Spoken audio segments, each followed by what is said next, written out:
Todo domingo tu vai ver ter um.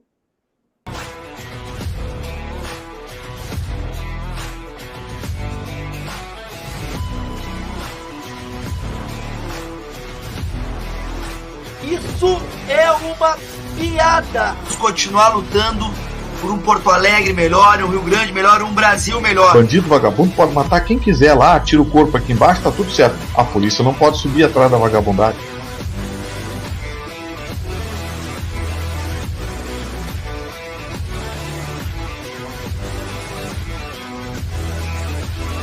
Boa noite, pessoal.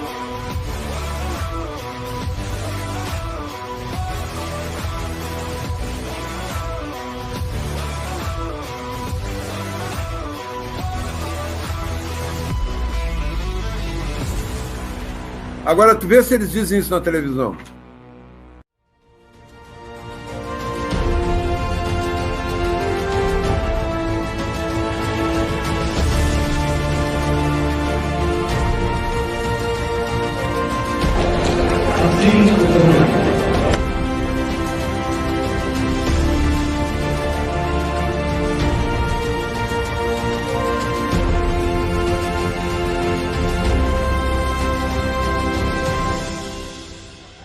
Assim eu prometo!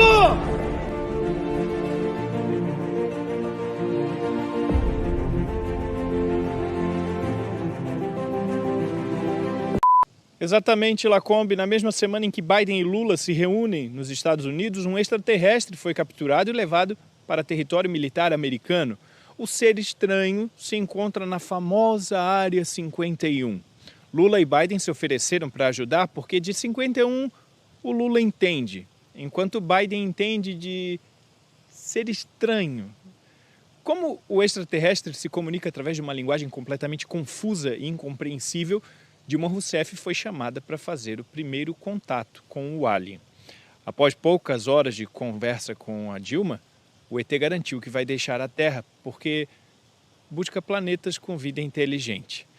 O alienígena ameaçou a humanidade afirmando que pretende trazer à Terra uma era de crueldade e tirania e que prenderá qualquer um que se coloque em seu caminho.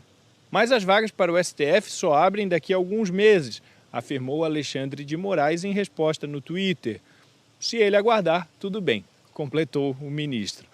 Alguns advogados questionaram se havia jurisprudência para um alienígena na Suprema Corte, certamente ignorando o fato de que, desde 2006, Carmen Lúcia já está lá.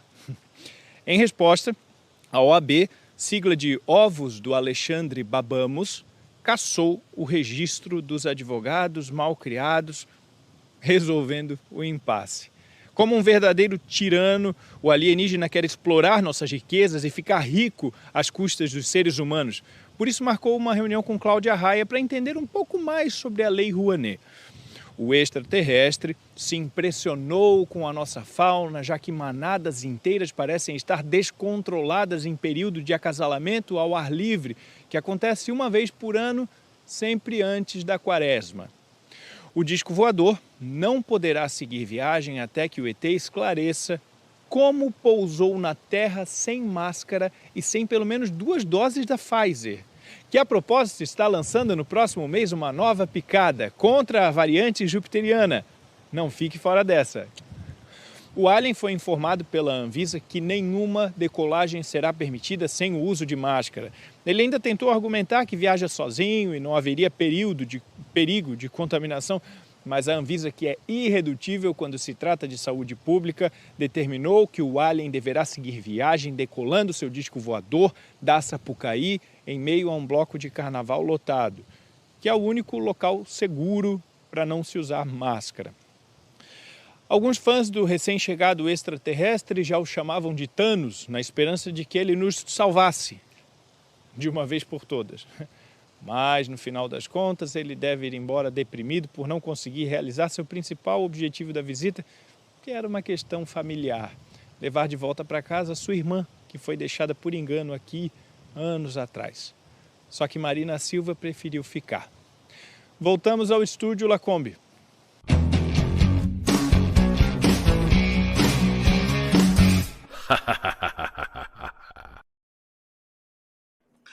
Boa noite, boa noite. Quero mais uma vez agradecer sempre esses parceiros aí de domingo, hipócritas, que normalmente nos encaminham os vídeos de primeira mão para a gente poder sempre, de uma forma que era para ser muitas vezes irônica, engraçada, mas que é uma realidade triste. E hoje eu e o Gustavo temos a honra de receber um cara que eu conheço, na verdade, pelas telinhas há muito tempo, mas pessoalmente há pouco tempo. Eu posso dizer, para quem nos assiste, o cara é demais. Um patriota, um profissional de alto gabarito, nosso sempre secretário da Cultura e amigo, deputado federal por São Paulo, Mário Frias. Então, Gustavão, eu não tenho dúvida que hoje a nossa audiência vai ser enorme. Acho que também do público feminino, com certeza, teremos aí, né, o nosso ex-apresentador de televisão, ator, mas secretário de Cultura que não dava a Lei Rouanet para os fanfarrões. Então, Mário, fique sabendo de antemão aí, cara, do meu orgulho de estar labutando contigo, de estar trilhando esse caminho, tu que está fazendo uma diferença e está fazendo um papel muito bacana. Muito obrigado pela presença. Já estamos batendo mais de 1.000 patriotas nesse início. Daqui a pouquinho vai começar a compartilhar. Então, ó, pessoal, compartilha essa live que hoje vai pegar fogo. Mário, boa noite. Boa noite, Zuco. Boa noite, Gustavo. Uma honra estar aqui com você, irmão, com vocês dois. A gente já se cruzou bastante no governo Bolsonaro, né? São muitos anos aí, você está falando aí, né? Na minha cabeça fica passando um filme aqui desde 1996, fazendo malhação, novelas, apresentando programas. A minha vida foi toda pautada na cultura. Foi algo que só me traz gratidão e alegria, né? Porque eu construí uma vida, uma família. Eu fiz as minhas escolhas também, né, Zuco? Porque o meio sempre tentou impor uma forma de ser correto, né, de acordo com os parâmetros dessa turma, e foi algo que eu nunca me encaixei, né? Para mim, eu sempre vi meus pais trabalhando muito. Eu sou neto de uma gaúcha braba, Dona Maria, mãe da minha mãe, Maria Saldanha, uma pessoa politizada, uma pessoa que começou desde muito cedo o trabalho com as pessoas carentes no Rio de Janeiro, veio para o Rio, né, casou com meu avô, que é mineiro. Então eu tenho um amor muito grande pelo Brasil, pelo povo brasileiro, e confesso, irmão, para vocês dois, eu confesso que eu fiquei muitos anos amordaçado, né, porque o Teatro das Tesouras nunca permitiu que a gente tivesse uma opinião conservadora, em lugar nenhum, né, tanto no lado profissional, quanto no lado social, né, da própria profissão também. E a chegada do então deputado Jair Bolsonaro a candidato à presidência em 2018 foi algo que acho que, assim como eu, né, milhões de brasileiros despertaram e falavam, nossa, então a política não só tem gente suja, a política não só tem corrupção, né? Então ele foi um oásis assim no espectro político do brasileiro, e com uma gestão proba, uma gestão honesta. O presidente nunca, Zuco, pediu para mim ou deu uma ordem, um comando impossível, né? O presidente nunca quis cercear os artistas ou acabar com o fomento à cultura. A questão ali, que é muito séria, é uma questão de fazer bom uso do dinheiro público e não ter o dinheiro público como arma política ideológica, né, para trabalhar, para eleger um grupo que a gente sabe que foi hegemônico nos últimos 20 anos, pelo menos, de política, né? Eu acompanho desde 1983, né? Eu estou velhinho, mas é algo que eu tinha vergonha de falar de político. Então, o que o presidente Bolsonaro fez, por mim, é algo impagável, porque ele deu voz àquilo que eu pensava. De uma certa maneira, o que adianta ter liberdade se você não tem voz, né? Se você não pode falar o que pensa, você não está livre. E eu acho também, Zuco, que hoje a gente está passando por essa questão também. Eu e você, a gente tem convivido bastante aqui no início do ano, no Congresso, E a gente está vendo o quanto é difícil, o quanto está sendo difícil para nós representarmos simplesmente aquilo que a gente acredita, porque às vezes as pessoas perguntam para mim, nossa, que pautas que você converge com o presidente? Eu falo, cara, eu não tenho nenhuma divergência com o presidente, para mim é muito simples, sempre foi muito simples lidar com ele, porque os meus princípios são muito parecidos com os princípios dele, então agora eu acho, né, eu me sinto nesse dever, né, até por esses meus 122 mil votos em São Paulo, sem nunca ter participado de uma eleição, sem nunca ter me colocado para nenhum cargo. Então foi algo que me dá não só a coragem, mas me dá a responsabilidade de continuar lutando por essas pautas. E acho que a nossa amizade ela também surge naturalmente nesse espectro, né? A gente converge em 99,9% das pautas, né? Então, agora vai ser um caminho árduo, meu amigo. O Gustavo Vitorino, a gente está aqui com um excelente profissional, um excelente artista, ator, mas que, como ele mesmo disse, ele seguiu os seus princípios, seus valores, nunca, que nem botou aqui, deixa eu ver se eu acho, que nem botou aqui a Maria de Lourdes, vou botar na tela aqui, ó, agora estão se lambuzando com a Rouanet. O Mário Frias é aqueles caras que sempre tinham um protagonismo no que participava. E foi convidado pelo presidente realmente para moralizar uma área, a área da cultura, que eu sei, Gustavo, que tu, como também cantor, jornalista, tu valoriza muito. Então, Gustavão, estamos com um cara hoje para nos dar uma aula e é importante que o Mário vai poder pautar, vai poder falar um pouco sobre essa mística da Lei Rouanet, já que ele foi nosso secretário da Cultura com muito sucesso, economizou, por que não dizer, bilhões de reais, já que estamos vendo aí que está realmente virando mais uma vez o dinheiro do contribuinte gasto em pautas da cultura que não eram ideais. Então, Gustavo, hoje a noite promete, hein? Pois é, minha gente, eu fico extremamente feliz, viu, Zucco, e mais feliz ainda em ter oportunidade de dizer isso para o Mário, porque eu já falei muitas vezes no meu programa lá da rádio, no meu programa na TV, eu tenho um programa diário aqui, viu, Mário, na rádio e na TV, e eu, durante o governo Bolsonaro, eu sempre fui muito direto e objetivo. Eu sou bolsonarista, sou conservador de direita, encho o peito para dizer isso, e eu acho que o fato do deputado Zucco, federal, e eu estadual, sermos mais votados do Rio Grande do Sul, mostra que as pessoas, pelo menos por aqui, perderam aquele constrangimento de dizer, olha, eu sou de direita conservador, eu quero a minha filha usando um banheiro de menina, uma filha de 9 anos usando um banheiro de menina. Eu não quero que ela divida banheiro com um mangolão de 14 anos, não quero isso. Então, assim, defendemos o direito do cidadão ter arma, se defender, enfim. Mas quando a gente aborda o tema cultura, Mário, eu quero dizer uma coisa para você. Você deu uma lição no Brasil. Muita gente não aprendeu, mas você deu uma lição no Brasil de que cultura a gente faz gestão para aqueles que precisam. Então, essa ideologia criminosa e mentirosa que está aí e tomou conta do país, insiste em dizer que o governo dos pobres, não, é uma demagogia barata e pé de chinelo, porque você liberar milhões para artistas milionários é criminoso, e um pequeno artista do interior de Pernambuco, do Ceará, ou do Mato Grosso, ou aqui do Sul, que precisa de 30, 40, 50 mil reais para gravar o seu CDzinho, não conseguia. Com você na gestão, isso começou a acontecer. As pessoas dizem, o Mário fechou a Rouanet. Não, o Mário não fechou a Rouanet. O Mário fechou a Rouanet para os milionários.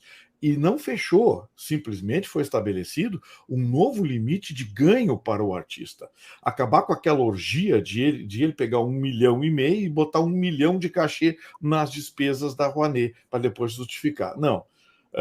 O Mário estabeleceu um limite para os cachês, e diante disso, os grandes artistas começaram a gritar. Por quê? Não é porque não tinham a Rouanet, é porque eles queriam a esmagadora maioria dos recursos da Lei Rouanet.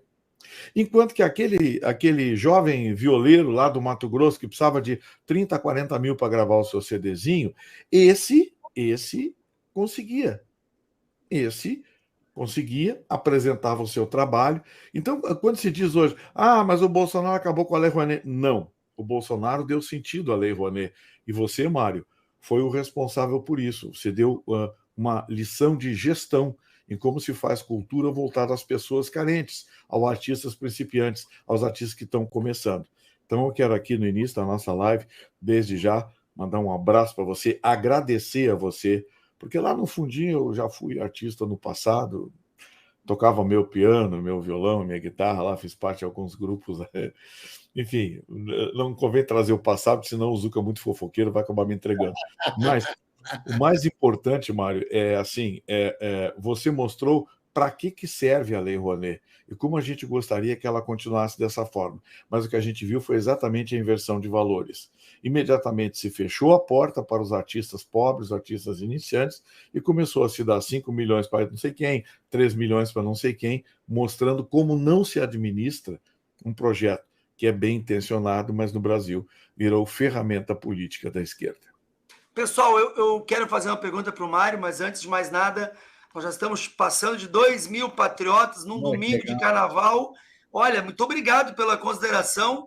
Não tenho dúvida que muita gente gostaria, né, de estar aí fazendo o seu descanso. Então, agradeço vocês e peço para que vocês agora compartilhem, parem um pouquinho o que estão fazendo, compartilhem essa live. Já peço para os gaúchos, os paranaenses, catarinenses que nos acompanham, vai nas redes sociais do Mário Frias, compartilha lá, curte, comenta, porque vocês vão ver as ideias desse cara. Esse cara vai fazer a diferença não só para a área da cultura. É meu parceiro na pauta do armamento também, e a gente precisa realmente apoiar os nossos deputados, os nossos parlamentares. E eu quero agradecer então, também, né, Zuco? Zuco, agradecer também os canais que reproduzem a nossa live. Jornal da Cidade Online, pessoal maravilhoso, talvez seja o maior canal conservador do Brasil. Pessoal do Jornal da Cidade Online, aquele abraço para a turma lá. E são vários outros veículos, viu, Mário, que reproduzem. Então, assim, a gente tem 2.000 diretos aqui no YouTube crescendo, mas o nosso efeito multiplicador, as estatísticas nos dão entre 20% a 25%. Então, seria alguma coisa em torno de 40, 45, 50 mil pessoas. A gente já teve live que passou de 100 mil pessoas. Legal. Isso é muito legal pelo compartilhamento e pela parceria que a gente tem com esses canais conservadores. Muito legal. Pessoal, vamos lá. Eu vou fazer uma pergunta para o Mário aqui, que tá chovendo de mensagem para mim. E enquanto a gente vê esse desgoverno, esse sempre, né, deprimente presidente que agora mentiu para milhões de brasileiros que ia dar picanha e cerveja, e agora deu um aumento de 18 mil. E mente também em relação à Lei Rouanet, que muito bem... 18 reais. 18 reais, desculpa. 18 reais, que não dá para comprar nem 200 gramas de picanha. Mas, Mário, eu queria que tu explicasse para nós como funciona, como é que foi o teu trabalho pautado nesta lei, que realmente era uma enxurrada de dinheiro mal gasto. Estamos vendo agora exemplos de Cláudia Raia, de não sei mais quem, mas eles estão... Está sendo gasto tudo, estava represado, que nem eles falam. Não, Bolsonaro represou bilhões da Lei Rouanet. Isso, para mim, só me enche de orgulho falar assim, Mário, tu é do caramba, porque tu realmente conseguiu dar uma normatizada. Explica para nós, amigo.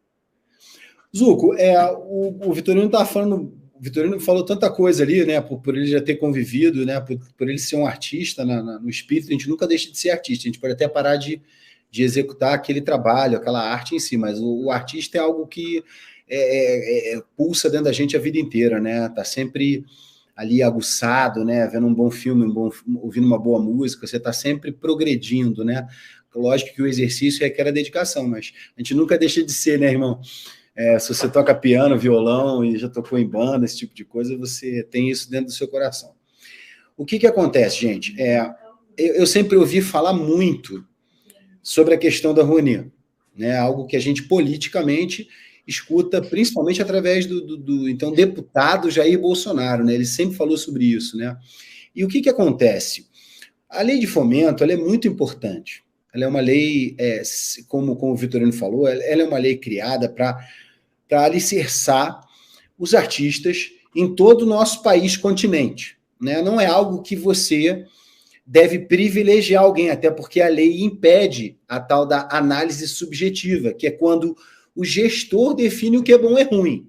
Ali você tem que cumprir um pré-requisito legal e técnico para poder ter o seu recurso aprovado. E como qualquer sistema, ele tem uma ordem. Então você coloca, ele passa por diligências, ele vai andando no ritmo do próprio sistema, para que isso seja algo controlado, para que você saiba onde vai o dinheiro. Não é soltar, não é liberar para captação e esquecer esse dinheiro. E aí tem muita gente que diz assim, isso não é dinheiro público, porque o governo não pega e dá o dinheiro. Não, peraí, vamos lá, vou explicar. O dinheiro que vai para o investimento em cultura, ele é um dinheiro de renúncia fiscal do governo federal. Então, todo o projeto de Rouanet, não importa se ele está numa cidade do interior ou numa grande capital, ele é dinheiro federal de impostos, sim, porque ele é previsto no ano anterior e a empresa pode investir até 4% daquilo que ela pagaria como imposto em troca de investir na cultura para receber um retorno de mídia. Até aí tudo bem. É claro que você quer trabalhar com artistas grandes, você quer poder ter a tua empresa renunciando 4% do teu imposto para você ter algum tipo de mídia, porque aí você soma a tua verba de marketing, você faz um estardalhaço anual, como você tem grandes empresas que fazem, Petrobras, Vale e por aí vai. Esse não é o grande problema. O problema não é a renúncia, o problema não é a liberação do recurso de fomento à cultura. O problema é que, descaradamente, ao longo de 15 anos, a lei, se não me engano, tem 31 anos, se não me engano, a Lei Rouanet tem 31 anos. A gente, na Secretaria de Cultura, na gestão Bolsonaro, pensa bem, na gestão Bolsonaro, a gente teve acesso a informações que mostram que havia um passivo de 13 bilhões de reais. Esse passivo, Zuco, Vitorino, a gente não faz nem ideia. Quando eu falo de passivo, não é algo que eu recebi uma planilha dizendo, olha, você deve tanto porque você comprou um carro, você comprou uma casa e você não pagou. Assim. Não é isso. A gente não sabe nem se o recurso foi destinado para a cultura. Então, assim, não é só o absurdo financeiro. Então, o que acontece? O governo Bolsonaro, só na minha gestão, liberou entre Lei Rouanet e a Lei Paulo Gustavo 7 bilhões de reais. A questão é que todo o projeto, Zuco e Vitorino, ele cumpria todo o devido processo legal. Então, quando a dona Cláudia Raia me procurava, eu ficava brava porque o projeto dela não saía, eu não estava represando o projeto dela. Isso não existe, isso é uma falácia, uma mentira. A questão é que ela quer imediatamente que o projeto dela seja assinado, e não vai ser comigo sentado na cadeira. Por quê? E aí tem uma coisa que o Vitorino falou que é interessante, Zuco. Por quê? Nós pegamos o teto, o presidente, quando assumiu, baixou o teto para 1 milhão. Já foi uma chiadeira. Depois que eu arrumei a bagunça, nós baixamos esse teto para 500 mil. Por quê, Vitorino? Não é porque eu quero atrapalhar nenhum projeto grande, mas todo o projeto, para ele ter início de investimento, ele precisa ter 10% captado. Então, se eu jogo o teto para 10 mil ou para 5 milhões, qual artista pequeno que verdadeiramente vai ter capacidade para captar 10% de 5 milhões? Nenhum. Então, quando você baixa o teto para 500 mil, você torna possível que artistas pequenos, como eu recebi dezenas de mensagens me agradecendo, tiveram pela primeira vez na vida a oportunidade de ter um projeto financiado pela Lei de Fomento. Uma outra coisa que chiaram muito, Zuco, é que eu baixei o teto de cachê para 3 mil reais. Aí a imprensa soltou a CNN, a Globo, porque é um absurdo baixar para 3 mil reais. Mas escutem bem, meus amigos, o teto era de 48 mil reais. Só que aí, pasmem, era 48 mil reais por apresentação. Eu baixei para 3 mil por apresentação. Se o cara fizer 10 apresentações por mês, o que, para quem é artista e vive disso, sabe que é costumeiro, você vai fazer uma peça de teatro, você vai fazer mais de 10 apresentações por mês. Você já está falando de um salário de 30 mil. Então, eles estavam reclamando que eu baixei do teto de 48 mil reais para 3 mil por apresentação. Então, assim, coisas básicas, Zuco, por exemplo, nós colocamos na nova instrução normativa da Rouanet, na gestão Bolsonaro, que a cada projeto grande, né, que pegar a lei de fomento, pegar a Rouanet, em R$1 milhão, vai ter a obrigatoriedade de financiar um projeto com 10% disso. Então, são coisas que o presidente pensa, e a gente conseguiu fazer uma gestão bacana. Para quê? Para que facilitasse o acesso para a população. Eu vi a ministra Margarete Menezes aí falando que estava tudo represado, que nós vamos ter 10 bilhões, que eu vou liberar. Aí eu faço a seguinte pergunta. O dinheiro não é o problema, a liberação do recurso não é o problema. O problema é fazer uma gestão responsável e zelar pelo recurso que é advindo dos impostos. Então, veja bem como a minha crítica não é uma crítica a quanto, mas como. Então, é muito fácil. Vou botar 10 bilhões. Aí você tem que pensar o seguinte, se você vai botar 3 bi no agronegócio e 10 bi na cultura sem responsabilidade, fica muito claro para mim, mais uma vez. Por quê, Zuco? O que é cultura, Zuco? Como é que você como é que você define? Se é um hospital, você põe o dinheiro. Se é uma estrada, você põe o dinheiro. Se é saúde, você põe o dinheiro, né? Se é educação, você põe... Agora, cultura é o que exatamente? Aonde esse dinheiro vai parar? Como esse dinheiro será gerido? Então, essas perguntas são muito mais importantes. Você vê que a imprensa não dá atenção a isso. A imprensa só fala dos valores bilionários que vão ser investidos na cultura. Mas aonde? Esse dinheiro vai beneficiar a população? O presidente Bolsonaro, quando liberou a Lei Aldir Blanc, foi porque o setor de eventos e shows estava destruído por causa da política do lockdown, do fica em casa e a economia a gente vê depois. Foi a primeira indústria a receber um pé na porta e não ter solução. Então eu vi gente fechando negócio. E eu não estou falando de artista, não.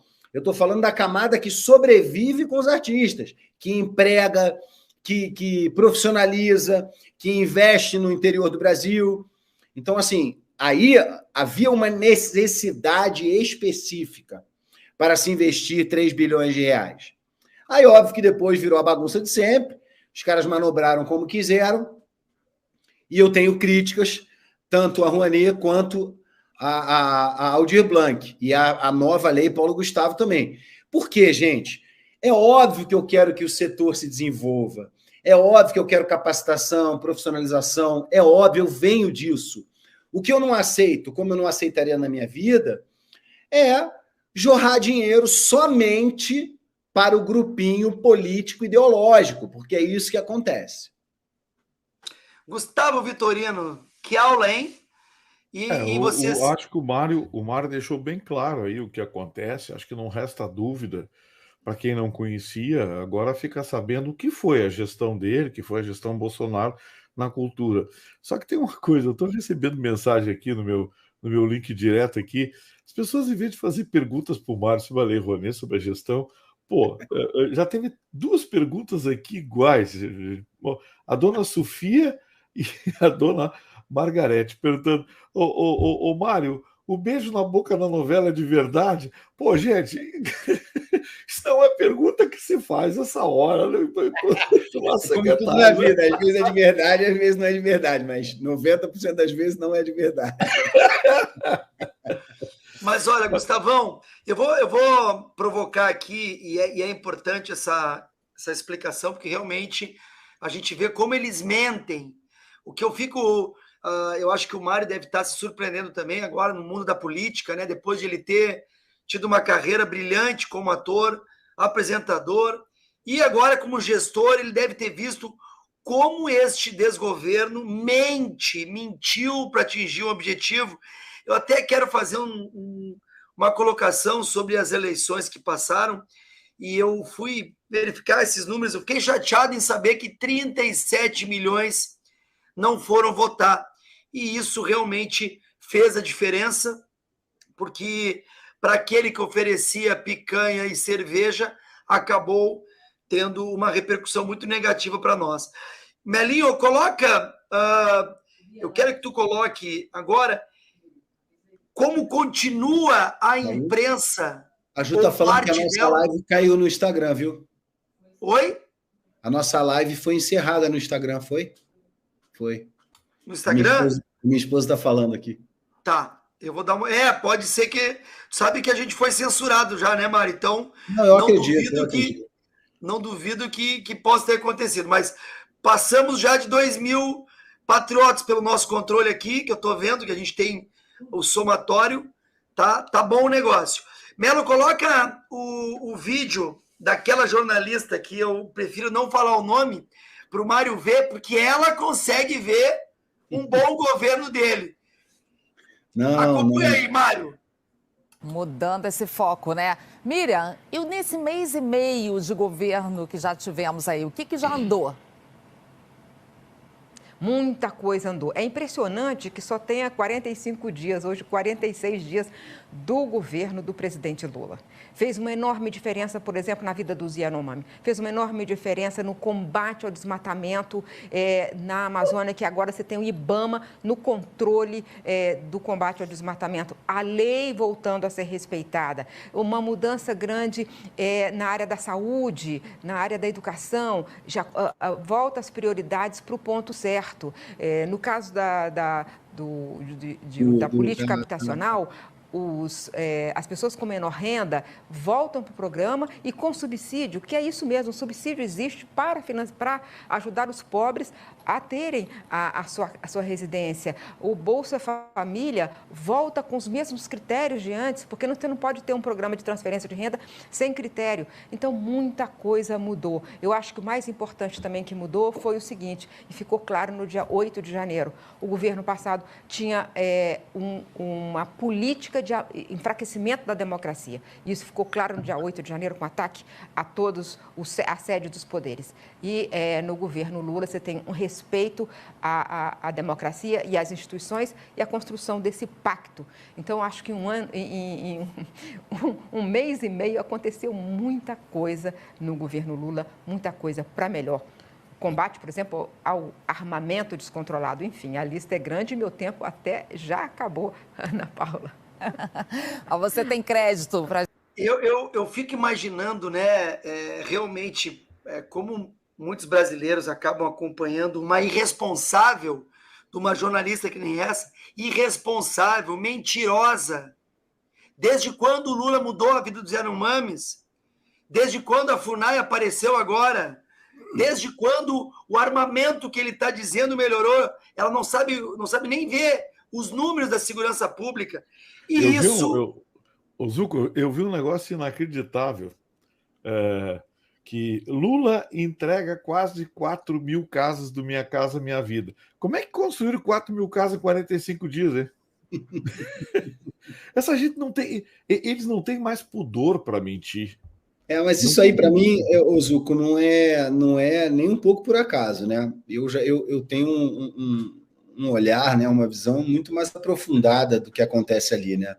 Isso é um jogo de cena proposital, com palavras escolhidas, com narrativa construída, para tentar, de alguma maneira, justificar um governo que já chegou mostrando a que veio, né? Basta você olhar para os ministros desse governo e para as posturas que vem tomando. Agora, se apropriar de coisas e mentir é a especialidade dessa gente. Isso não é de agora, eu não estou falando por ter sido secretário de Cultura, nem por hoje ser deputado. Estou falando como brasileiro que tenho 51 anos e acompanho política a minha vida toda.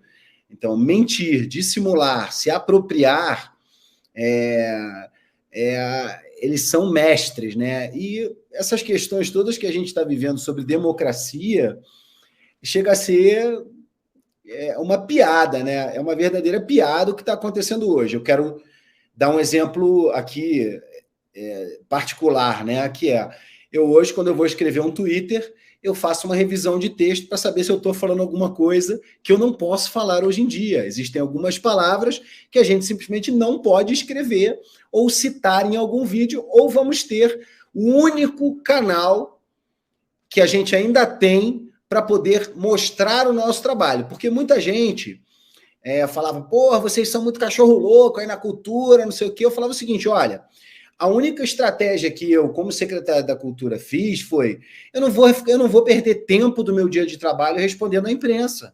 Por quê? Porque numa matéria de 4 parágrafos, falando eu ou não, eles vão colocar o que eles querem. E no final, eles ainda vão pegar qualquer coisa que eu disser, vão distorcer para me atacar. Então, a única alternativa que nós temos, que são as nossas redes sociais, elas são a nossa única alternativa para falar o que de fato estamos fazendo. O resto, 99,9% das vezes, é narrativa político-ideológica e militância. Porque se você for avaliar a história dessa jornalista que está aí, ela não podia nem falar na praça, porque ela é uma pessoa, na minha opinião, desequilibrada. Porque não é possível que uma pessoa tenha vivido toda a era PT e ter determinados tipos de oposição. Primeiro que presidente, eu só tenho um, e eu vou ter sempre somente um. Chama-se Jair Messias Bolsonaro. Esse é o meu presidente. Quando essa pessoa aí fala de presidente, eu não tenho referência alguma na fala dela, porque eu tenho certeza absoluta que 100% do tempo ela só está falando aquilo que ela quer, aquilo que a empresa quer.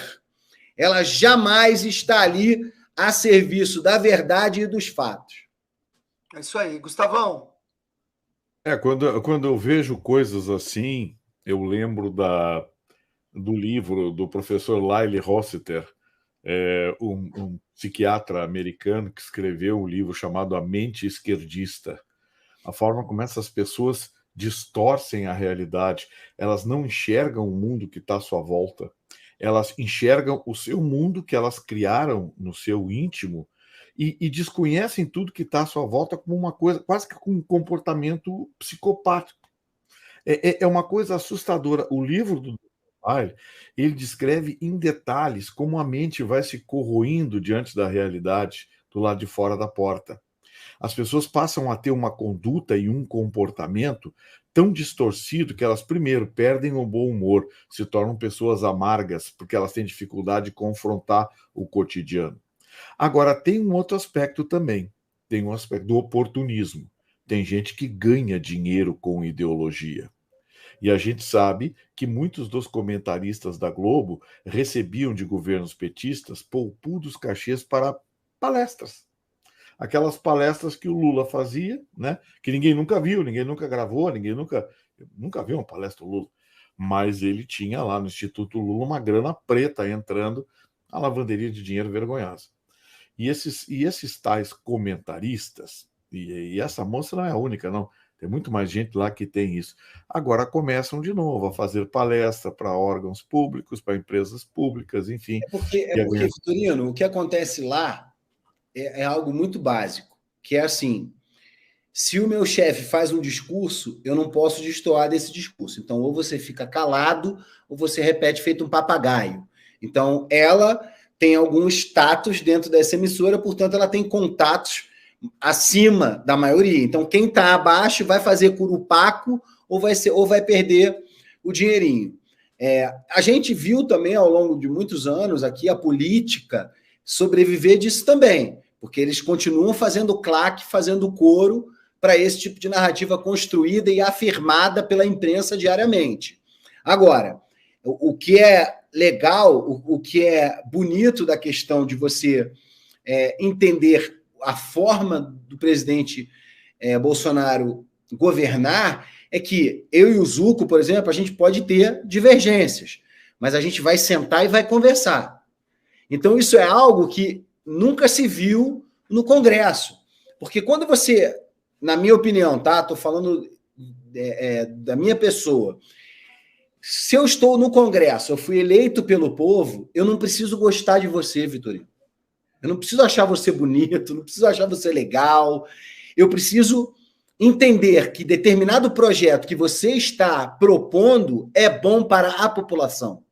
E aí eu tenho que afastar o meu ego de lado e efetivamente entender que aquele projeto que você está apresentando é positivo. Infelizmente, a gente viu durante a gestão Bolsonaro muita gente que quer aparecer por aparecer para ter likes, né, como eles falam hoje, para você poder estar sempre na crista da onda. Isso não foi positivo para o nosso governo. E não será para esse governo também. Uma coisa é você... Eu sou ator, se eu quiser fazer cena, se eu usar o plenário da Câmara para fazer cena, eu provavelmente vou conseguir algum êxito. Mas é muito claro na minha vida que eu sou um deputado federal e ali eu não sou um ator. As minhas redes sociais, eu tenho o compromisso de usar esse meu veículo de comunicação para falar dos fatos, do meu trabalho, não para caçar likes.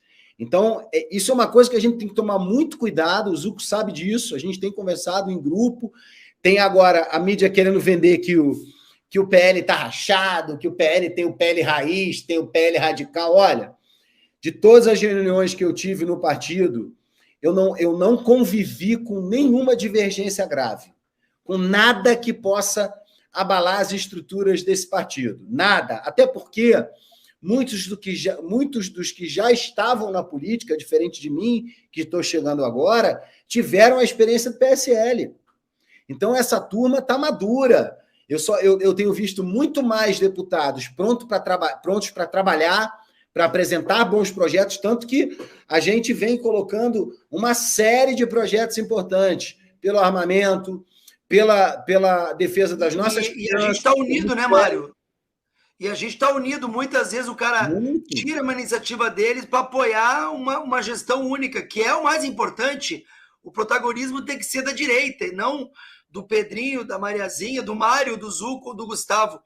E até em cima disso que tu comentou, que está vindo uma enxurrada de comentários aqui, é justamente isso, perguntar, mas o que nós podemos fazer? Então, o Mário está passando isso para vocês. É difícil, o Congresso não é uma estrutura que soluciona um problema do dia para a noite, mas nós estamos aí com uma CPMI do dia 8 de janeiro, brigando assinatura, faltam poucas assinaturas, temos um PDL para assustar essa barbaridade que foi o decreto do descondenado em relação ao armamento, mas, infelizmente, não é tão fácil assim, porque a velha política impera, né?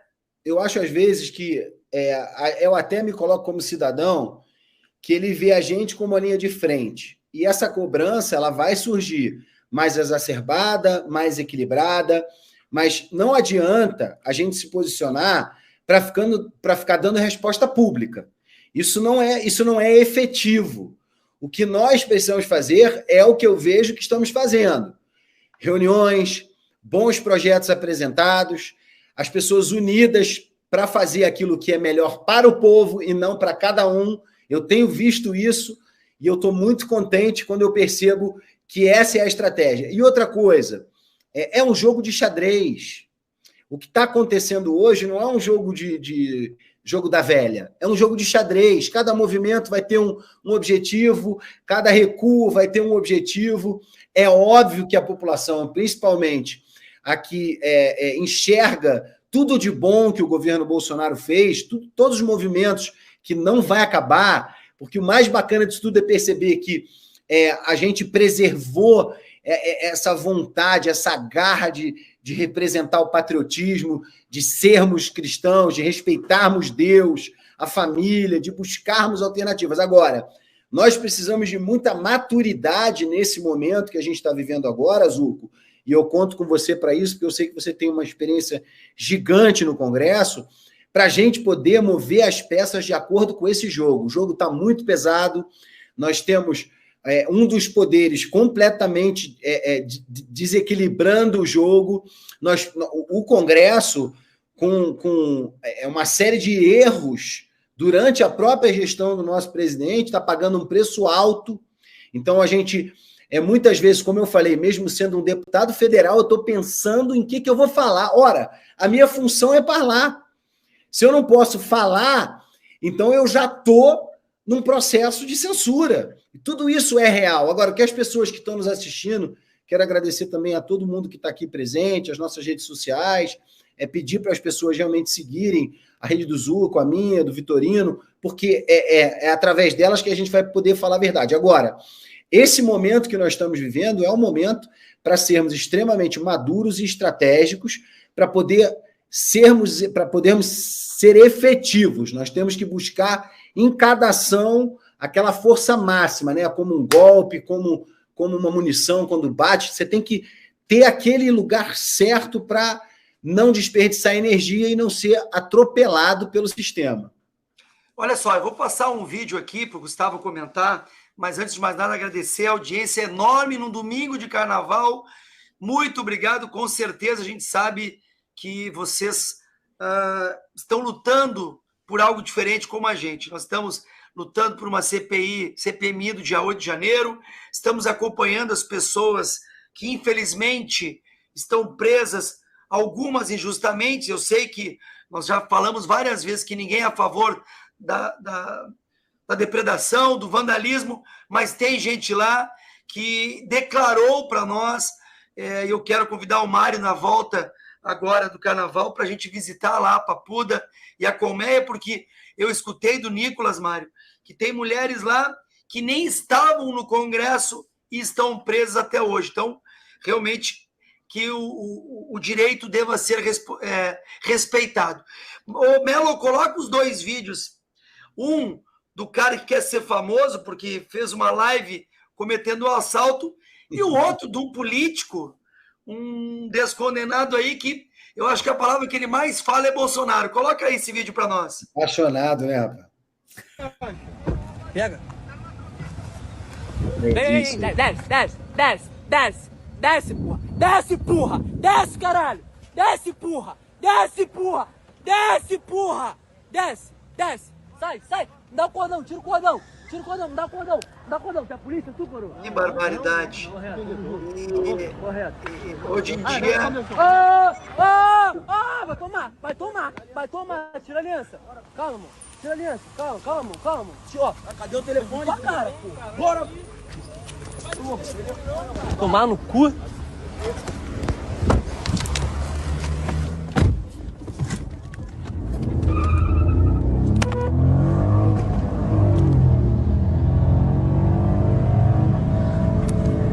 Sai, por indiana, que o novinho fez pra tu. Ô, vamos pegar outra agora, hein?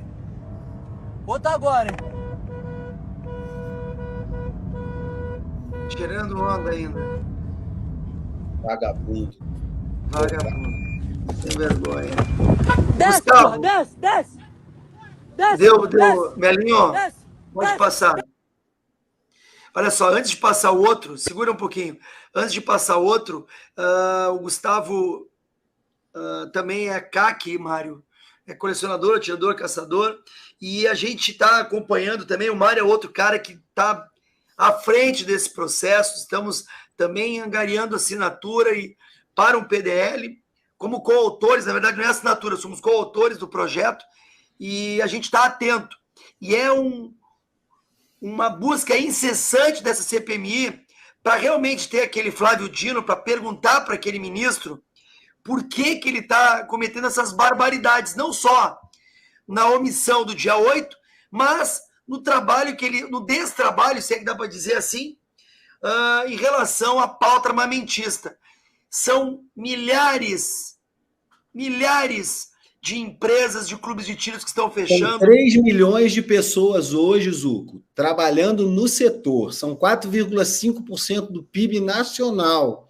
O que está sendo feito é revanchismo puro com irresponsabilidade, porque o decreto desse governo, desse presidente aí, ele não tem nem uma base teórica. Ele vai revogando sem justificar nenhum dos pontos do decreto. Então, o que é muito sério, que nós precisamos aqui esclarecer para a população, é o seguinte: é uma indústria vital que emprega, capacita, arrecada.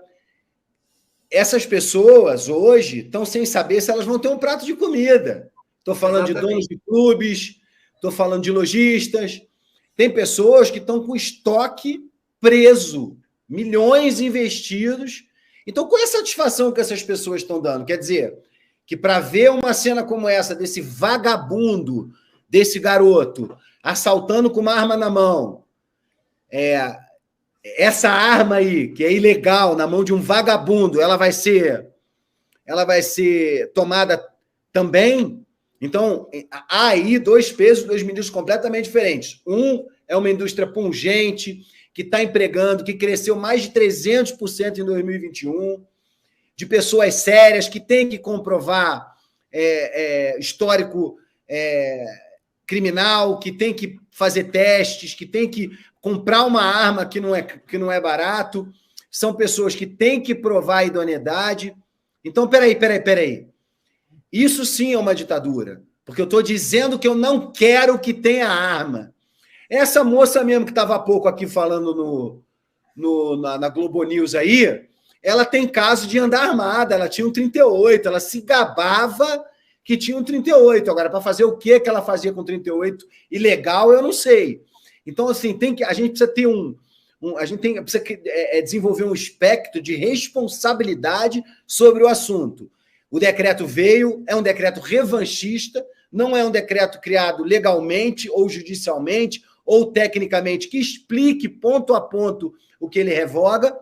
Então, a situação é muito séria e fiquem vocês, todos que estão nos assistindo, sabendo que nós vamos lutar, sim, pelo direito da população de bem de ter a sua arma de fogo em casa para proteger sua família, para poder frequentar um clube de tiro e fazer tiro esportivo. Você sabe, Zuco, que a primeira medalha olímpica do Brasil é no tiro esportivo? Então, assim, a gente está jogando todo mundo num balaio como se fosse todo mundo bandido. Peraí, o bandido está aí, o ministro. O bandido está nesse vídeo aí. O que o senhor está fazendo para desarmar este bandido? É isso que eu quero saber. Desarmar a população de bem. Hoje quem tem problema para ter arma é quem tem CPF e CNPJ, né, Mário? Esse aí tem problema. Gustavão, coloca ali o próximo vídeo, quero que o Gustavo comente essa paixão avassaladora aí que esse cara tem pelo Bolsonaro. Do governo Bolsonaro. Repleto de bolsonaristas, do ex-presidente da República, no exército de Bolsonaro, do Bolsonaro. Mas do Bolsonaro, se o ex-presidente mandou coincidir do Bolsonaro, mas o bolsonarismo está aí. O bolsonarismo está aí, e o bolsonarismo... E vou te dizer uma coisa. Rapaz. Bolsonaro... Aí é fogo de carnaval.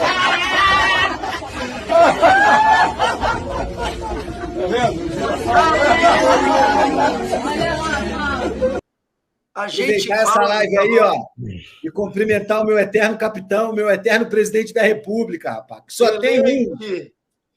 Gustavo, o que a gente está vendo, né, Zuco, é um negócio constrangedor, porque esse governo que está aí não tem proposta. Eles não têm proposta, não tem projeto de governo, o projeto deles é de poder. Eles querem imposto, eles querem dinheiro, eles só falam em vamos reformar isso, vamos não sei o quê. O revogaço, as pessoas não se deram conta, mas o revogaço trouxe uma carga tributária brutal de volta para o país, porque muitos daqueles impostos que o presidente Bolsonaro tinha reduzido voltaram a subir. Não bastasse isso, alguns impostos que estavam suspensos voltaram a ser cobrados. Ou seja, ainda ganharam 145 milhões de presente do antigo Congresso e agora ainda ganharam mais os 23, conforme a arrecadação. E o pior de tudo, o ministro Gilmar Mendes deu carta branca para o governo gastar o que quiser, desde que seja sem respeito a teto, limite, coisa nenhuma, teto de gasto, nada, desde que seja em programa social. Ou seja, liberou geral. O que essa gente vai fazer vai ser a mesma coisa que fez no passado. Eles vão encher as burras de dinheiro, quebrar o país, deixar o país violento, com um número de assassinatos brutal, a bandidagem tomando conta, o tráfico de drogas chegando a Brasília. Porque vocês viram o rapaz aqui, ele foi transferido lá para Brasília, né? O líder do PCC, o rapaz está lá.